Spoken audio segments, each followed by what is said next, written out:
Halo semuanya, welcome back to my channel. Nama saya Yuno. Hari ini kita akan membahas dunia itu adalah cuma ada hitam dan putih. Oke, kenapa bisa begitu? Ini kita balik all the way sampai ke titik awal kita sebagai manusia itu apa. Nah, apa yang hubungannya antara titik awal sama dunia itu hitam dan putih? Nanti saya akan jelaskan. Titik awal kita itu apa? Titik awal kita itu adalah netral. Maksudnya netral itu kayak gimana? Oke, netral itu artinya kan nggak ada di posisi manapun kan? Itu netral kan, biasa saja kan? Nah, di dalam konteks ini hitam dan putih, netral itu tidak ada keinginan baik dan juga tidak ada keinginan buruk. Nah, karena dia ada satu faktor, yaitu tidak ada keinginan buruk, maka netral sendiri itu adalah baik karena dia tidak ada keinginan buruk. Kita sebagai manusia netral, tidak ada keinginan untuk melukai diri sendiri, orang lain, ataupun lingkungan di sekitar kita. Berarti kita titik awalnya netral menandakan kita sebenarnya ada di sisi kebaikan, yaitu putih. Nah, karena kita semuanya di sisi putih, maka di sisi baliknya apa? Yaitu buruk, yaitu hitam. Kenapa ini penting? Ini penting karena ini yang akan membuat kita, memotivasi kita selalu memikirkan, oke, saya titik awalnya itu putih, itu baik. Saya akan mempertahankan di posisi ini supaya kita tidak melakukan hal-hal yang buruk atau kejahatan kepada diri sendiri, orang lain, maupun lingkungan di sekitar kita. Supaya bisa memastikan kita selalu di putih, kita harus sendiri apa? Of course sudah pasti baik. Tapi dengan baik kita harus sendiri apa? Kita harus sendiri tenang dan damai, yaitu bahagia. Karena kita bahagia, maka kita tidak ada keinginan untuk melukai siapapun. Nah, kalau gitu, jadi kenapa bisa orang ada keinginan buruk yang muncul? Karena waktu saat awalnya kita memang di sisi baik, kita tidak bahagia. Kita masuklah titik penderitaan. Kita tidak bahagia, muncullah keinginan buruk. Jadi segala sesuatu yang buruk itu karena kita tidak bahagia. Kita muncullah pikiran buruk, kita muncullah keinginan buruk, merealisasikan tindakan buruk. Seperti itu. Nah, orang yang di awalnya di sisi putih jatuh kepada hitam, mereka akan apa? Saling melukai. Justru itu kenapa di bagian hitam itu selalu sengsara terus, karena mereka tidak bahagia. What's gonna happen kalau orang yang bagian hitam itu melukai orang yang bagian putih? Nah, inilah yang menurut saya muncullah yang gray area tersebut. Kayak gitu. Tetapi apakah itu dianggap gray area? Kalau orang buruk melakukan hal yang buruk, ya otomatis itu hitam lah. Itu sih very sangat jelas ya. Kayak gitu. Tetapi kalau ada orang baik melakukan hal yang buruk, nah apakah itu menjadi hitam atau putih? Atau actually itu gray area? Nah ini yang kita bisa membahas lebih lanjut.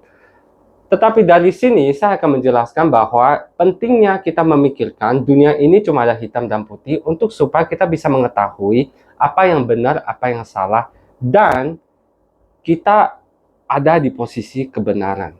Kayak gitu. Dan inilah yang membuat kita mendorong kita supaya tidak melakukan hal-hal kejahatan walaupun itu kecil. Oke. Nah, dari sini paham ya? Oke, what about next? What about kalau tetap aja saya merasa tetap aja ada gray area. Oke. Ini berarti kita harus coba tukar pikiran. Maksudnya gray area itu apa? Oke. Coba bayangin kayak seperti di satu wadah ada dua air yang warna hitam dan warna putih. Di tengahnya itu diselipin sama satu kertas supaya mereka tidak campur. Nah, jika memang terjadilah antara hitam dan putih, kita lepaskan kertasnya itu, muncullah ada satu sisi yaitu gray area.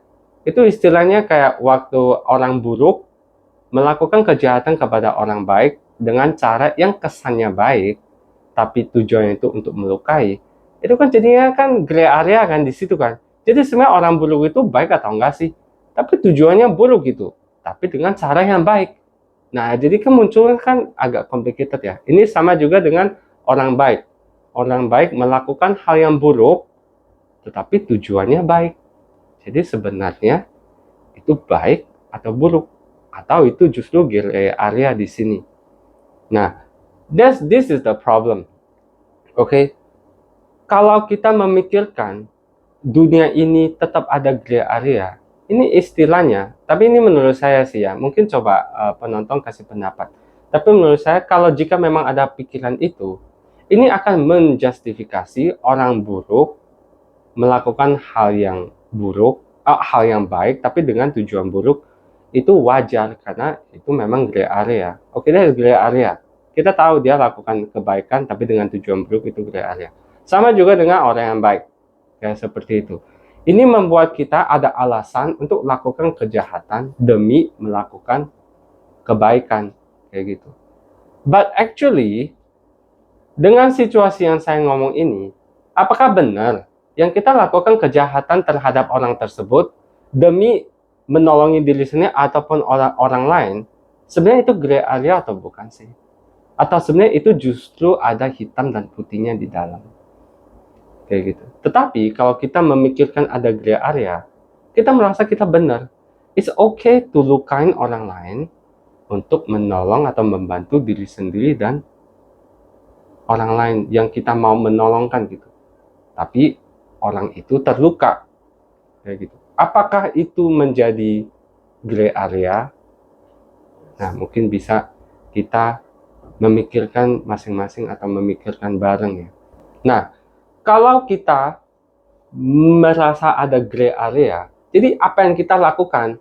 Saling lukain ini untuk menolong ini, lukain itu menolong ini. Jadi kapan kita saling membantunya kalau kita tahu ada gray area tersebut? It's okay to hurt this person demi melakukan kebaikan terhadap sisi lain. Jadi kalau gitu, kapan gitu loh kita semuanya tidak melukai gitu kalau ada gray area? Justru sebenarnya tidak ada gray area, maka membuat kita merasa melukai orang lain demi membantu orang lain, itu juga ada kesalahannya di dalam itu. Jadi apakah ada patokan? Sebenarnya sih kita tahu dari mana orang baik melukai orang ini demi kebaikan. Berarti kan caranya kan, kita kan lihatnya caranya. Caranya kan kita anggap itu netral. Orang baik akan memikirkan sesuatu untuk supaya orang buruk menjadi baik. Dan bisa saja untuk melukai orang buruk itu sementara, dan habis itu dia berubah menjadi baik. Berarti kan cara itu kan sebenarnya kesannya melukai, tapi sebenarnya untuk membantu orang buruk itu menjadi balik lagi ke baik. Karena tujuannya itu adalah balik lagi ke kebaikan. Nah, kayak gitu. Jadi apakah itu termasuk gray area? Oke, it's called a means to an end. Oke, itu nanti saya akan membahas. Oke, di episode berikutnya. Tapi intinya tidak ada gray area. Untuk next episode, saya akan membahas mungkin beberapa skenario, apa skenario-skenario itu yang mungkin banyak orang merasa, nah itulah gray area di situ. Tapi sebenarnya itu ada hitam dan putihnya di dalam. Jadi kita tahu dari mana sih sebenarnya ini putih atau hitam? Oke, terus terang, cuman orang sendiri yang tahu dia itu putih atau hitam. Kalau dia melakukan itu tujuannya untuk kebaikan, otomatis actually dia putih. Tetapi ya kita harus melihat lagi apakah caranya itu tepat atau tidak. Justru itu butuh ada beberapa orang untuk membantu orang baik dan tujuan baik ini untuk membantu diskusi, tukar pikiran atau komunikasi apakah pakai cara itu tepat atau tidak. Nah, kayak gitu. Dan sebaliknya, orang buruk, dia mau melakukan apapun jika tujuannya itu untuk hal yang buruk, untuk keinginan buruk, ya otomatis dia hitam maupun caranya itu menolong. Karena itu dianggapnya apa? Membohongi gitu loh. Membantu orang tapi ujung-ujungnya itu untuk melukai dia. Jadi setelah dia mendapat manfaatnya dari menolong orang itu, ya bisa jadi dia akan melukai itu in the end process, kayak gitu. Nah, inilah yang patokannya. Keinginan buruk itu udah pasti hitam, keinginan baik itu udah pasti putih. Nah, kayak gitu. Caranya itu netral. Oke. So, dengan patokan ini kita akan menganalisa masing-masing skenario yang saya akan list out di next episode. Apakah skenario ini termasuk hitam atau skenario ini termasuk putih. Oke. So, jadi saya harap semoga dengan episode kali ini kita bisa lebih memahami dunia ini cuman ada hitam dan putih dan kita selalu di putih. So, I hope that we can all be berusaha menjadi orang yang baik dan selalu bahagia. Thank you and see you in the next video.